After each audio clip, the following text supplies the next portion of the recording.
નમસ્કાર દર્શક મિત્રો, સ્વાગત છે આપનું મંતવ્ય ન્યૂઝમાં અને ગુજરાત 10 સાથે હું જીત ગઢવી।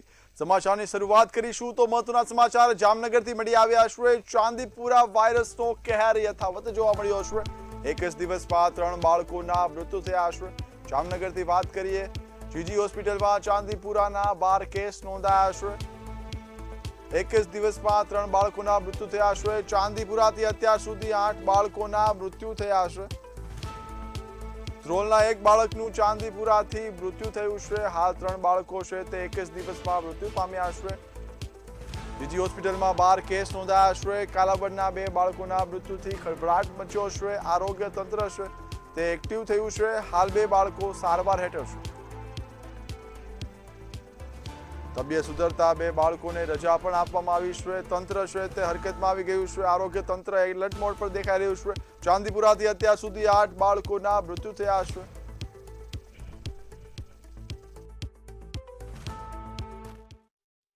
તો જામનગરથી મહત્વના સમાચારની વાત કરીએ, જિલ્લા પંચાયતમાં પતિઓના શાસનના આક્ષેપ ઉચ્ચારવામાં આવ્યા છે। મહિલા પ્રમુખના બદલે પતિ કામ કરતા હોય તેવા આક્ષેપો સામે આવ્યા છે। જનરલ બોર્ડમાં પતિએ સવાલો કરતા મામલો ગરમાયો છે। વિપક્ષી સદસ્યના પતિએ પ્રશ્નોત્તરીમાં સવાલ કર્યા છે। વહીવટી પાંખે કડક નિર્ણય લીધો છે। પતિઓની દખલગીરી રોકવા પરિપત્ર પણ બહાર પાડવામાં આવ્યો છે। તાલુકા તેમજ ગ્રામ પંચાયતમાં પણ અમલ હવે આ પરિપત્ર કરાશે। વહીવટી પાંખે કડક નિર્ણય લીધો છે। તાલુકા અને ગ્રામ પંચાયતમાં પરિપત્ર છે તે ઝડપી અને વહેલા ધોરણે હવે લાગુ કરવામાં આવશે। પતિઓના આક્ષેપને રોકવા માટે તંત્ર છે તે કડક દેખાઈ રહ્યું છે।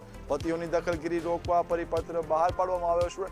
તાલુકા તેમજ ગ્રામ પંચાયતમાં પણ તેનો અમલ કરાશે।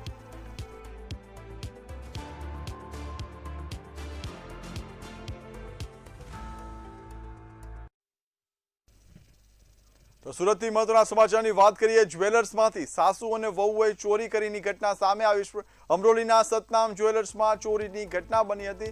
સાસુ વહુએ 11 જોડી ઝાંઝરીઓ ચોરી કરી છે તેમજ ચાંદીના દાગીનાની કિંમત રૂપિયા 2 લાખ જેટલી આંકવામાં આવી છે। વેપારીને વાતોમાં ભોળવી ચોરી આચરવામાં આવી હતી। 900 ગ્રામ ચાંદીના દાગીના ચોર્યા કરાયા હતા। ચોરીની ઘટના સીસીટીવી કેમેરામાં કેદ થઈ છે। પોલીસે મહિલાઓની શોધખોળ હાલ શરૂ કરી છે।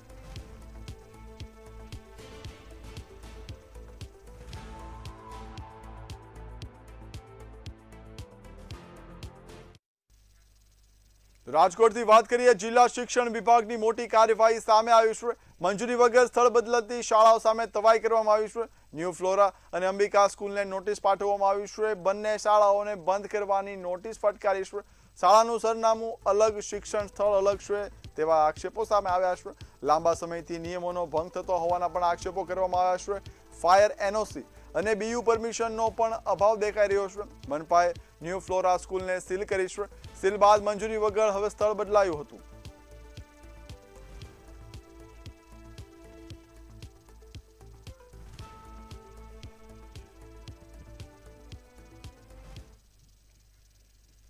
તો અમદાવાદથી મહત્વના સમાચારની વાત કરીએ, નવા ચીફ ફાયર ઓફિસરની નિમણૂક કરવામાં આવી છે। મિથુન મિસ્ત્રીને વધારાનો ચાર્જ સોંપવામાં આવ્યો છે। મિથુન મિસ્ત્રી એડિશનલ ફાયર ચીફ તરીકે હાલ ફરજ બજાવે છે। મ્યુનિસિપલ કમિશનરે વધારાનો ચાર્જ તેમને સોંપ્યો છે। પૂર્વ fire chief Amit Dongre suspend કરાયા છે। લાંચ લેતા અમિત ડોંગરે રંગે હાથો ઝડપાયા હતા।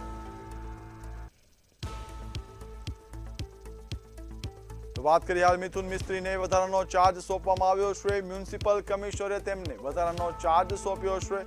પૂર્વ ઓફિસર છે તે સસ્પેન્ડ થયા છે। પૂર્વ ફાયર ચીફ અમિત ડોંગરે છે તે સસ્પેન્ડ થયા હતા। તેઓ લાંચ લેતા એસીબીએ તેમને પકડ્યા હતા। હાલ તેમને સસ્પેન્ડ છે। તેમના વિરુદ્ધ હાલ કાર્યવાહી છે તે હાથ ધરવામાં આવી છે। લાંચ લેતા અમિત ડોંગરે છે તે ઝડપાયા હતા।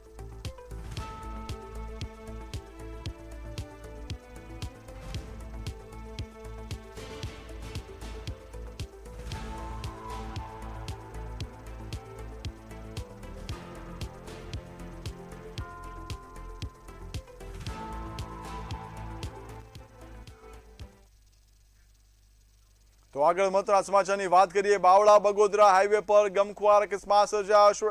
રિક્ષા ચાલકની બેદરકારીથી અકસ્માત સર્જાયો છે। રોંગ સાઈડમાં રિક્ષા ચલાવતા કાર સાથે ટક્કર થઈ હતી। અકસ્માતમાં વૃદ્ધાનું સારવાર દરમિયાન મોત થયું છે। અકસ્માતમાં 4 લોકો ગંભીર રીતે ઈજાગ્રસ્ત થયા છે। પાછળથી આવતી બાઇક પણ રિક્ષા સાથે અથડાઈ હતી। ઈજાગ્રસ્તોને હોસ્પિટલમાં સારવાર માટે ખસેડવામાં આવ્યા છે। બાવળા પોલીસે રિક્ષા ચાલક સામે ગુનો નોંધ્યો છે।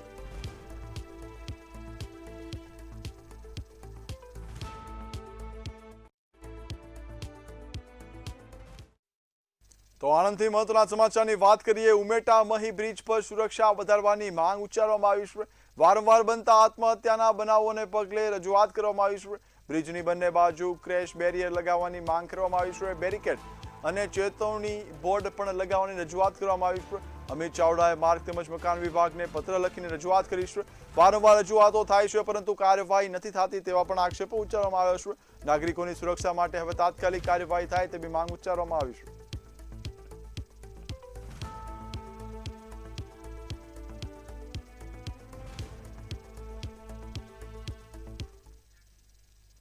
અમદાવાદની વાત કરીએ। હેલ્થ કમિટીમાં સફાઈ મશીન હવે ખરીદાશે। બીઆરટીએસ રેલિંગની સફાઈ માટે પણ મશીન આવશે। નાણાં પંચની ગ્રાન્ટમાંથી મશીન ખરીદવામાં આવશે। 8 કરોડના ખર્ચે મશીન ખરીદવાનો નિર્ણય છે તે લેવામાં આવ્યો છે। મશીનથી બીઆરટીએસ રેલિંગની સફાઈ કરવામાં આવશે।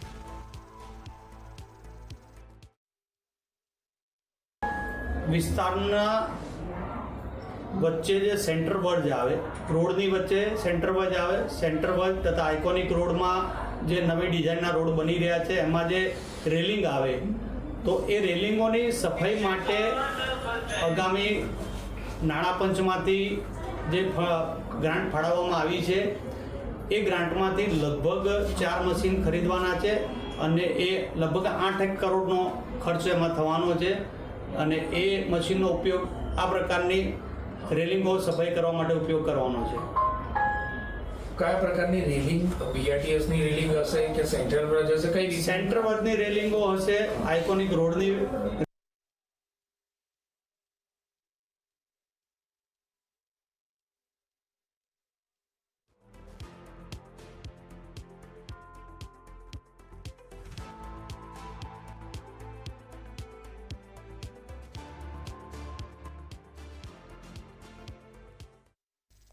તો હવે નજર કરીશું અન્ય સમાચાર પર। તો સુરતના સચિન જીઆઈડીસી વિસ્તારમાં પોલીસે 3 ઘરફોડ ચોરીના ગુનાનો ભેદ ઉકેલી આરોપીને ઝડપી પાડ્યો છે। સચિન જીઆઈડીસી પોલીસે ગણતરીના કલાકોમાં આરોપીની ધરપકડ કરી હતી। આરોપીએ તારીખ 6 ઓગસ્ટના રોજ ચોરીને અંજામ આપ્યો હતો। ઘટનાની જાણ થયા બાદ પોલીસે તપાસ શરૂ કરી હતી અને બાતમીના આધારે આરોપી સુધી પહોંચી હતી। પોલીસે આરોપીની ધરપકડ કરી તેની સામે કાયદેસરની કાર્યવાહી હાથ ધરી છે।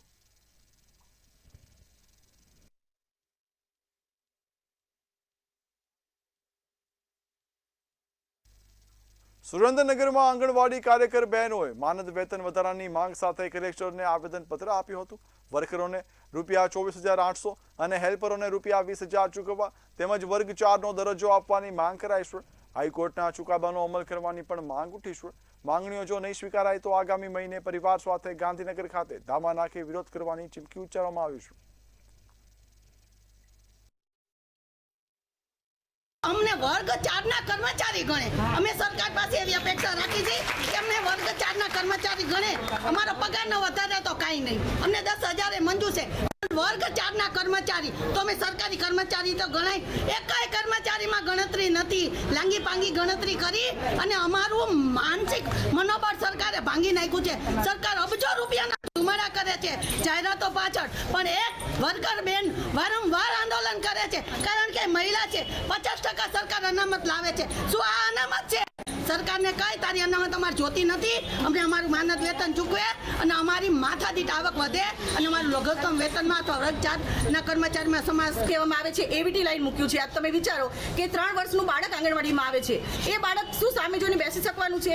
આજે 30 બાળકો આંગણવાડીમાં હોય, 2 બાળકો આમ જોતા હોય, 2 બાળકો ઊંચું જોતા હોય તો એ બાળકોના ફોટા આવતા નથી। તો જે હેડ કાઉન્ટમાં ફોટા આવે છે એનું જ બિલ મળશે એવું તો સરકારશ્રી દ્વારા વારંવાર અમને પ્રેશર આપવામાં આવે છે અને જિલ્લા વતી તો એટલું પ્રેશર વર્કરોને તમામને આપવામાં આવે છે કે તરત જ માનદ વેતન તમારું બંધ કરી દેવામાં આવશે। બસ પહેલું એક જ વસ્તુ, તમે 100% કામગીરી કરો। અરે 100% કામગીરી ઓનલાઈન ના થાય એના માટે તમારે જરૂરી તમામ સુવિધાઓ વર્કરોને અને હેલ્પરોને આપવી પડે।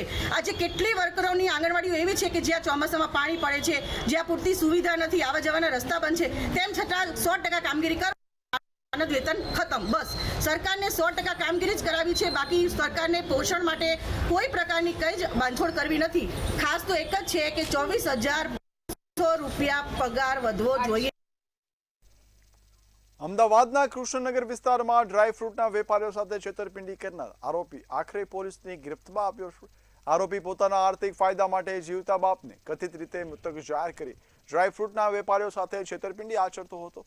આરોપીએ પોતાના પિતાની પુણ્યતિથિના નામે 5 વેપારીઓ સાથે રૂપિયા 13.80 લાખની ઠગાઈ કરી હતી। જે આરોપીની ધરપકડ કરવામાં આવી છે એનું નામ છે હસમુખભાઈ હીરાચંદ જૈન, રહેવાસી ડ્રીમ પ્લાઝા, ગેવર સર્કલ પાસે શાહીબાગ। એની વિરુદ્ધમાં ફરિયાદ લેવામાં આવેલી છે। ફરિયાદી છે દેવારામભાઈ સન ઓફ હરખારામભાઈ મોદી, રહેવાસી અમદાવાદના છે। હવે આની વિરુદ્ધમાં જે આરોપી વિરુદ્ધમાં ફરિયાદ લેવામાં આવેલ છે એ ભારતીય ન્યાય સંહિતા 2023ની કલમ 318(4) મુજબ ગુનો દાખલ કરવામાં આવેલ છે। તારીખ 9/8/2026ના રોજ ગુનો દાખલ થયેલ।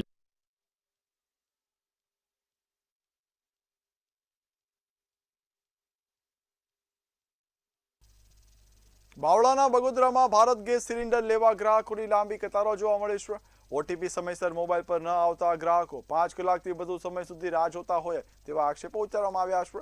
વૃદ્ધો અને મહિલાઓ પણ હાલાકી ભોગવી રહ્યા છે। કેટલાક ગ્રાહકોને ઓટીપી વગર સિલિન્ડર આપવાના આક્ષેપો પણ થયા છે। જોકે આક્ષેપોની સત્તાવાર પુષ્ટિ હજુ સુધી સામે આવી નથી। હું અહીંયા ભારતીય ગેસ એજન્સીને બાટલો ભરાવા આવ્યો એટલે લાઈન ઘણી હતી। લાઈનમાં ઓટીપી નહીં આવવાના કારણે અમુક તો 9 વાગ્યાના બેઠા, હજુ 1 વાગવા આવ્યો। હું 2 કલાકથી અહીંયા બેઠો છું, તો હજુ કોઈ ઓલું નથી। બીજા એમને લાગતા ઓળખતા આવે એમને ડાયરેક્ટ આપી દેશે બાટલા। એમ જોયું, ગાડી આવી, વાત અંદર કરી અને અંદર પૂછવાથી એવું કે છે શેઠ અંગત વાત થઈ, વાત કરીને તમે વાત કરી લો શેઠ અંગત, તો હું તમને બાટલો આપી દઉં। અમે ફોન કર્યો। અમદાવાદમાં 2026ના પ્રથમ 6 મહિનામાં 775 અકસ્માત નોંધાયા છે, જેમાં 218 ફેટલ, 460 ગંભીર અને 97 સામાન્ય અકસ્માત હતા। બેફામ ડ્રાઇવિંગ અને બેદરકારીને કારણે થયેલા અકસ્માતોમાં 218 વાહન ચાલકોના લાયસન્સ 3 થી 6 મહિના સસ્પેન્ડ કરવા ટ્રાફિક પોલીસે આરટીઓને યાદી મોકલી છે। આરટીઓએ નોટિસ આપી જવાબ લીધા બાદ કાર્યવાહી કરશે। ઓવર સ્પીડિંગ ઉપરાંત રસ્તાની બિસ્માર હાલત પણ અકસ્માતનું કારણ હોય તેવું સામે આવ્યું છે। આ તમામ લાયસન્સ પોલીસની ભલામણથી રદ કરવામાં આવતા હોય છે। આમાં મોટા ભાગે જે લાયસન્સ સસ્પેન્ડ કરવામાં આવ્યા છે તે ફેટલ એક્સિડન્ટ્સના કેસીસમાં ઇન્વોલ્વ ડ્રાઈવર્સના જ હોય છે। રાજકોટ જિલ્લાના ધોરાજીથી જૂનાગઢ તરફ જતા માર્ગની હાલત બિસ્માર બનતા વાહન ચાલકો પરેશાન થયા છે। ધોરાજીની નાગરિક બેંકથી તોરણિયા પાટિયા સુધી રસ્તા પર ખાડા પડ્યા છે, જ્યારે ઓવરબ્રિજનું કામ પણ ધીમી ગતિએ ચાલતું હોવાના આક્ષેપો છે। બ્રિજ પાસે ડાયવર્ઝન પણ બિસ્માર બન્યું છે। ખાડામાં ડામરને બદલે કપચી કાંકરી નાખવામાં આવતા વાહનો સ્લીપ થવાના બનાવો બની રહ્યા છે તેવી ફરિયાદ સામે આવી છે। રસ્તાની યોગ્ય મરામત અને ઓવરબ્રિજનું કામ વહેલી તકે પૂર્ણ કરવા સ્થાનિકોએ રજૂઆત કરી છે।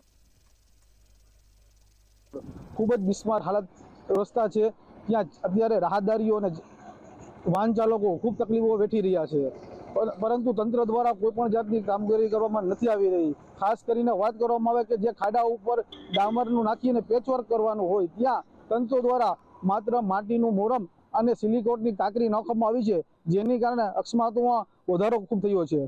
ને જે બ્રિજનું કામ ચાલી રહ્યું છે તે પણ ખૂબ જ ગોકળ ગતિએ ચાલી રહ્યું છે, ડાયવર્ઝન પણ ખરાબ હાલત। ધોરાજી ઓવરબ્રિજમાં કામ ચાલી રહ્યું છે અને હમણાં જ ચાલુ વરસાદ થયો તેને કારણે ખાડા પડી ગયા છે અને તેમાં કપચી અને કાંકરી નાખેલ છે। એનાથી વાહન ચાલકો બહુ જ હેરાન થાય છે અને ડામરથી લેવલ નથી થયું। અને આમાં થોડાક દિવસ પહેલા જ 2 અકસ્માતમાં 2 ભોગ જે જુનાગઢ રોડ ઉપર જે બ્રિજ બની રહ્યો છે તેના કોન્ટ્રાક્ટર દ્વારા જે કંઈ ધીમી ગતિ છે તેના ધીમી ગતિ દ્વારા કામ કરી રહ્યા છે તે ઝડપી કરવા માટે સંગઠનના માધ્યમથી ધારાસભ્યશ્રીને રજૂઆત કરી અને તેના માધ્યમથી જે કંઈ કોન્ટ્રાક્ટર છે તેને પણ કહેવામાં આવ્યું છે કે આ જે ધીમી ગતિ છે એને તાત્કાલિક જે કંઈ સમય મર્યાદા છે એ સમય મર્યાદામાં તાત્કાલિક જે બ્રિજનું કામ પૂર્ણ થાય તે માટે કહેવામાં। રાજકોટની પ્રાઇમ આંગડિયા પેઢીમાં લૂંટ થયા હોવાની ઘટના સામે આવી છે। બનાવની જાણ થતાં પોલીસ દ્વારા તપાસ હાથ ધરવામાં આવી હતી। બાતમીના આધારે પોલીસે રમજાન અલી અને પ્રવીણ નામના 2 શખ્સોને ઝડપી પાડ્યા છે, જ્યારે અન્ય 2 આરોપી ફરાર હોતા તપાસ હાથ ધરવામાં આવી છે. આરોપીઓ પાસેથી 2 લાખનો મુદ્દામાલ જપ્ત કરી આગળની કાર્યવાહી હાથ ધરવામાં આવી છે.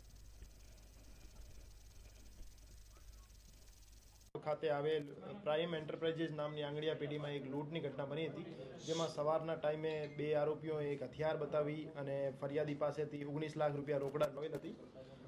આ કાર્યવાહીના અનુપાલનના ભાગરૂપે એસીપી શ્રી ભરત બસિયા સાહેબના માર્ગદર્શન હેઠળ પીઆઈ શ્રી એસ ચાવડા સાહેબ, પીઆઈ શ્રી મનોજ ડામોર સાહેબ, પીઆઈ શ્રી ચિરાગ યાદવ સાહેબની ટીમો દ્વારા અલગ અલગ રાજ્યોમાં તપાસ હાથ ધરવામાં આવેલ હતી અને 2 આરોપીઓને અત્યારે રાજકોટ શહેર ક્રાઇમ બ્રાન્ચ દ્વારા ઝડપી પાડવામાં આવેલ છે, જેમાં એક આરોપી રમઝાન અલી એને વેસ્ટ બેંગોલ ખાતેથી હસ્તગત કરવામાં આવેલ છે અને એક બીજો આરોપી પ્રવીણ સન ઓફ ખજીઓ એને મથુરા ખાતેથી હસ્તગત કરીને રાજકોટ ખાતે લેવામાં આવેલ છે. મહેસાણાના ઊંઝા માર્કેટ યાર્ડમાં જીએસટીના અસમંજસને લઈને ઈસબગુલનો વેપાર સંપૂર્ણ બંધ કરવામાં આવ્યો છે. બાળોજ માતાજી મંદિર ખાતે વેપારીઓએ ઠરાવ કરી જીએસટી મુદ્દે સ્પષ્ટતા ન થાય ત્યાં સુધી વેપાર બંધ રાખવાનો નિર્ણય લીધો છે. છેલ્લા 10 દિવસથી ઈસબગુલની હરાજી અટકતા ખેડૂતો અને વેપારીઓને મોટું નુકસાન થઈ રહ્યું છે. રાજસ્થાનમાં 5% અને ગુજરાતમાં 0% ટેક્સના મુદ્દે અસમંજસ દૂર કરી સ્પષ્ટતા કરવાની માંગ ઉઠી છે. બેઠક બોલાવવાનું કારણ એ હતું કે જે એડવાન્સ રૂલિંગના કારણે રાજસ્થાનમાં 5% ટેક્સ અને ગુજરાતમાં 0%નો ટેક્સ, એના કારણે જે અમારા ઈસબગુલ ઇન્ડસ્ટ્રીઝનો વેપાર અને અમે કમિશન કરતા બધા વેપારીઓનો જે વેપાર ખરાબ થઈ રહ્યો છે, એના માટે અમે અમારી બધી જ આખા બધા જ વેપારીઓની મિટિંગ અમે આજે બોલાવી, જનરલ મિટિંગ બોલાવી. ઊંઝાના વેપારીઓને મોટી અસર પડે છે કે ક્લિયર કટ નથી થતું. રાજસ્થાનમાં કોઈ પણ નિયમ હોય તો એક જ ટેક્સ હોવો જોઈએ, 1 નેશન 1 ટેક્સ જે મોદીજીનું સૂત્ર છે. રાજસ્થાનમાં 5 અને ગુજરાતમાં 0, તો 5% વાળો માલ અહીંયા 0%માં અમારે કેવી રીતના વેચવો? આ ઈસબગુલનો ટ્રેડ જે 5% અને 0%નું જે બેનું તફાવત છે એ ડિફરન્ટ ના હોવું જોઈએ. યા તો 0 હોવું જોઈએ યા 5%, અને એના હિસાબથી ટ્રેડ ખરાબ થાય છે. ઈસબગુલનો વેપાર બંધ થઈ ગયો છે, તો એના હિસાબથી ખેડૂતને આ જે પૈસાની જરૂરિયાત છે, એમનો માલ વેચવો તો કેવી રીતે વેચવો એને તકલીફ ભારે થઈ ગઈ છે. તો આ ટ્રેડ ઝડપી ક્લિયર થાય કે ભાઈ આ 5% કરવું કે 0% કરવું, ઉપરથી અમને આદેશ આપે કે લિખિતમાં કે ભાઈ આ 0% છે તો બેટર છે કે 5% છે તો બેટર છે, પણ એનો આદેશ ઝડપી આપે લિખિતમાં. ભાઈ રાધનપુર મારે 14 વીઘા જમીન છે, બરાબર. અમે હરેક સાલ ઈસબગુલ કરીએ છીએ, બરાબર. જો આવા ઈસબગુલના વેપારોથી ખેતી બદલાય છે એટલે એક સાલ છોડીને બીજા સાલ કરીએ, અને આજે અત્યારે ઈસબગુલના જે વેપારો ઊંઝાની અંદર બંધ છે તેનાથી ખેડૂત પરેશાન બહુ નારાજ છે, બરાબર. તકલીફ પડી રહી છે ખેડૂતને તો ડાયરેક્ટ ત્યાંથી ભરી ત્યાં સારા ભાવ મળે ઊંઝા આવીએ છીએ, બરાબર. ઊંઝાની અંદર આવીએ એટલે ભરી આવ્યા હોય, ત્યાંથી ભાડું ભરીને આવ્યા હોય, અહીંયા એવું હોય કે આજે બંધ છે ઈસબગુલ. અમદાવાદમાં એમડી ડ્રગ્સના સપ્લાય પહેલા જ એસઓજી પોલીસે મોટી કાર્યવાહી કરી છે. રતલામાંથી ડ્રગ્સનો જથ્થો લઈ આવેલા શકીલ ખાન પઠાણની ધરપકડ કરાઈ છે. આરોપી પાસેથી અંદાજે 20 લાખ રૂપિયાનો મુદ્દા માલ જપ્ત થયો છે. પ્રાથમિક તપાસમાં ડ્રગ્સની ડિલિવરી બદલ આરોપીને 5000 રૂપિયા મળવાના હતા. ડ્રગ્સ કોને પહોંચાડવાનું હતું અને નેટવર્કમાં અન્ય કોણ સંડોવાયેલું છે તેની તપાસ હાલ શરૂ છે.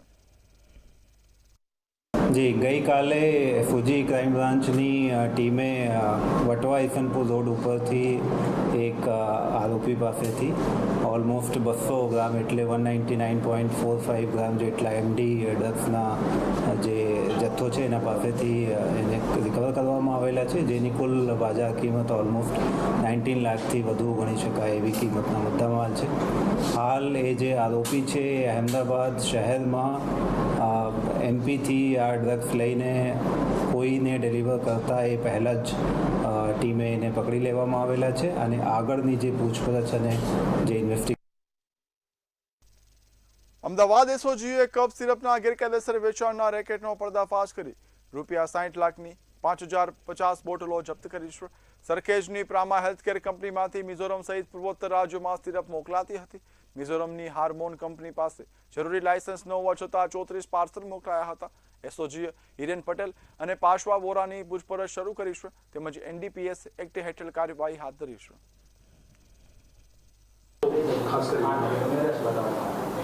જી, 2 દિવસ પહેલાં જે એસઓજીની જે ટીમે જીપીઓ ખાતેથી ઓલમોસ્ટ 60 લાખ જેટલા કિંમતના જે કફિરફના જથ્થો NDPF એક્ટ હેઠળ કબજે કરવામાં આવેલા હતા. એમાં જે હેલ્થકેર કંપની હતી એટલે પ્રામા હેલ્થકેર કંપનીના જે 2 સંચાલક છે જેને આ જથ્થો મંગાવીને અને નોર્થ ઇસ્ટ અને બીજા રાજ્યોમાં મોકલવાની તૈયારીમાં હતા, એના વિરુદ્ધ એને અરેસ્ટ કરવામાં આવેલા છે. અને આ બંને જણા આ કંપનીના પાર્ટનરશિપમાં એનું નામ છે અને હાલ એની ઉપર આગળની. અમદાવાદ આરટીઓમાં AI આધારિત ડ્રાઇવિંગ ટેસ્ટ ટ્રેક શરૂ થયા બાદ અરજદારો માટે લાયસન્સ ટેસ્ટ પાસ કરવો મુશ્કેલ બન્યો છે. અગાઉ 100માંથી લગભગ 50 અરજદારો પાસ થયા હતા, જ્યારે હવે માત્ર 15 જેટલા અરજદારો જ પાસ થઈ રહ્યા છે. એટલે કે આશરે 85% અરજદારો નાપાસ થઈ રહ્યા છે. AI ટ્રેક પહેલા એક ટેસ્ટ પૂર્ણ કરવામાં સરેરાશ 4.30 મિનિટ લાગતી હતી, જે હવે વધીને લગભગ 8 મિનિટ થઈ ગઈ છે. પરિણામે ટેસ્ટ માટેનું વેઇટિંગ પણ વધીને 1.5 મહિના સુધી પહોંચ્યું છે. અમદાવાદ આરટીઓમાં AI ટ્રેક છે તેની શરૂઆત થઈ ચૂકી છે, પરંતુ AI ટ્રેકમાં જે લાયસન્સ જે ફેલનો રેશિયો હોય છે તેમાં પણ વધારો થયો છે. શા માટે લાયસન્સ ફેલના કિસ્સાઓ છે તે વધી રહ્યા છે તેના અંગે જે આરટીઓ સાથે સીધી વાત કરીશું. સર, લાયસન્સ રદ થવાના જે કિસ્સાઓ છે તેમાં સતત વધારો થઈ રહ્યો છે, લોકોના લાયસન્સ ફેલ થઈ રહ્યા છે AI ટ્રેકથી. કારણ શું છે મુખ્ય? જી, હવે આપ સૌને ખ્યાલ છે તેમ અમદાવાદ આરટીઓમાં ADTS એટલે કે ઓટોમેટિક ડ્રાઇવિંગ ટેસ્ટ સિસ્ટમ જે છે એ કાર્યરત થઈ ગઈ છે. AI ટ્રેકમાં આજના દિવસે જે કોઈ વ્યક્તિનો ટેસ્ટ થાય છે તમામ ટેસ્ટ AI આધારિત છે, જેની અંદર માણસોનો કોઈ ઇન્ટરવેન્શન નથી. એના જે 4 તબક્કા છે, જ્યારે વ્યક્તિ સારી રીતે ક્રોસ કરતા હોય, પાસ કરતા હોય તો એ પાસ થાય છે, અને કોઈ તબક્કામાં જો એ ભૂલ કરતા હોય છે તો એ ફેલ થતા હોય છે. એમાં હવે આજના દિવસે અમદાવાદની વાત કરીએ તો લગભગ 18થી 19% લોકો પાસ થઈ રહ્યા છે LMVમાં, અને 2 વ્હીલરની વાત કરીએ તો 70થી 75% વચ્ચે લોકો પાસ થઈને જાય છે. ફેલ થવાનું મુખ્ય કારણ શું છે? કારણ કે પહેલાં આપણે જોતા હતા તો 50% લોકો પાસ થતા હતા દરરોજના, પરંતુ હવે જે આંકડો છે તે માત્ર 15થી 20% જેટલો થઈ ગયો છે. મુખ્ય કારણ શું છે? લોકો ક્યાં ભૂલ કરી રહ્યા છે? અમારું જે ઓબ્ઝર્વેશન છે એ એવું છે કે હું વારંવાર કહેતો બી હોઉં છું કે આ જે ટેસ્ટ છે આનું પેપર આપને આપી જ દેવામાં આવેલું છે. અમે એ પણ જાહેર કર્યું છે કે આ જ પ્રશ્નો અમે પૂછશું ને આ જ રીતે પૂછશું. ન પ્રશ્ન બદલાય છે, ન પ્રશ્ન પૂછવાની રીત બદલાય છે. આ ટેસ્ટ ટ્રેક આપની સામે અવેલેબલ છે. અમે તમામ વિડીયોઝ, આના રૂલ્સ એ બધું જ જાહેર કરેલા છે. અમારું ટેસ્ટ વિડીયો રૂમ છે, એની અંદર આના બેનર્સ લગાવેલા છે, જેના ઉપર પણ રૂલ્સ સ્પષ્ટ લખવામાં આવ્યા છે. પણ મોટાભાગે અમારા ધ્યાને એવું આવ્યું છે કે 2 મુદ્દા હોય છે કે એક, લોકો ટેસ્ટના રૂલ્સ ફોલો નથી કરી શકતા. એવું પણ ધ્યાને આવેલું છે કે લોકો વિડીયો રૂમમાં વિડીયો નથી જોતા, પણ મોબાઈલમાં એમનું કંઈક બીજું કામ કરતા. એટલે જે AI ટ્રેક આવ્યા બાદ જે ફેલિયરનો જે રેશિયો છે તેમાં વધારો થઈ રહ્યો છે. તેમાં મુખ્યત્વે જે લોકો હોય છે તે ગાડી પાર્ક કરવામાં ક્યાંક ને ક્યાંક જે નાની મોટી ભૂલ છે તે કરતા હોય છે, ને તેના લીધે તેમનું જે લાયસન્સ છે તે ફેલ એવું બતાવવામાં આવે છે. પરંતુ વારંવાર જે 300 રૂપિયા જેવી ફી છે તે પણ જે અરજદારોને ભરવી પડતી હોય છે, કારણ કે એક વખત જે લાયસન્સ ફેલ થયા બાદ અઠવાડિયા બાદ જે બીજી વખત તેનો પ્રયાસ કરવામાં આવતો હોય છે ને ત્યારે પણ 300 રૂપિયા જેટલી ફી છે તે ભરવી પડતી હોય છે. એટલે અરજદારો એ પણ કહી રહ્યા છે કે જે આ અઠવાડિયાની અંદર જે 300 રૂપિયા છે તે કદાચ બાકાત કરવામાં આવે. સાથે લોકોને એ પણ સલાહ આપવામાં આવી રહી છે કે જે વાહન પાર્ક કરવાનું જે ટ્રેક છે તેની પ્રોપર જે માહિતી લઈને ત્યારબાદ જ જે આ ટેસ્ટ છે તે આપવો જોઈએ. કેમેરા પર્સન રશ્મિન પટેલ સાથે કિંજલ બોરીસા, મંતવ્ય ન્યૂઝ, અમદાવાદ. વૈશ્વિક આર્થિક પડકારો વચ્ચે ગુજરાતે અવિરત પ્રગતિનો માર્ગ અપનાવ્યો છે. નાણાકીય વર્ષ 2025-26માં દેશની કુલ $863 બિલિયન રેકોર્ડ બ્રેક નિકાસમાં એકલા ગુજરાતે $110 બિલિયન યોગદાન આપી પ્રથમ સ્થાન મેળવ્યું છે. મુખ્યમંત્રી ભૂપેન્દ્ર પટેલના સશક્ત નેતૃત્વ અને નીતિઓના પરિણામ આજે આપણું રાજ્ય દેશનું સૌથી મોટું એક્સપોર્ટ હબ બન્યું છે. ઘણા વર્ષોમાં ભારતની સાથે સાથે ગુજરાતને હું એક અગ્રણી હરોળમાં મૂકવાનો પ્રયત્ન કરીશ, કેમ કે ગુજરાતની જુદી જુદી પોલિસીઓ, ગુજરાતની ઇન્ડસ્ટ્રીયલ જે પોલિસીઓ છે એ બહુ ખૂબ અવ્વલ નંબરે રહી છે ને હાલમાં પણ જે નવી પોલિસી આવી છે એ ભારતમાં જ પહેલી વાર બની છે એવી પોलिसी आई है। इसके लिए सबसे बड़ी इम्पोर्टेंट होती है लॉजिस्टिक्स। तो आज हम लोग गति शक्ति के थ्रू काफ़ी लॉजिस्टिक कॉस्ट में घटाने की बात चल रही है और गुजरात तो आज एक प्रोविनेंट बंदरगाह है, काफ़ी पोर्ट्स है जिससे हमारी लॉजिस्टिक कॉस्ट घट रही है। और गुजरात दूसरी बाजू एक मैन्युफैक्चरिंग हब है। दुनिया में आज हम लोग जब वैल्यू चेन की बात करते हैं तो उसमें आज गुजरात की हिस्सेदारी काफ़ी बढ़ रही है। हम लोग सारे प्रोडक्ट बना रहे हैं, अब तो हेलीकॉप्टर भी बनने लगे हैं, डिफेंस प्रोडक्ट्स भी बनने लगे हैं। एडिशनल सेक्टर्स में तो गुजरात आगे रहा ही है। गुजरात ने अभी न्यू एज सेक्टर्स में भी एंट्री की है, जैसे अभी सेमीकंडक्टर के यहाँ पे 3 प्लांट्स स्टार्ट हुए हैं, गिफ्ट स्टार्ट हुआ है जो कि फाइनेंशियल सर्विसेज एक्सपोर्ट्स यहाँ से बढ़ाएगा गुजरात से। तो न्यू एज सेक्टर्स में भी गुजरात गवर्नमेंट का फोकस है, तो future export growth new age sector industries से आएगा। તો ગુજરાત એટ 10 માં હાલ બસ આટલું જ। હવે નિહાળો ઝડપી સમાચાર મંતવ્ય એક્સપ્રેસમાં। નમસ્કાર।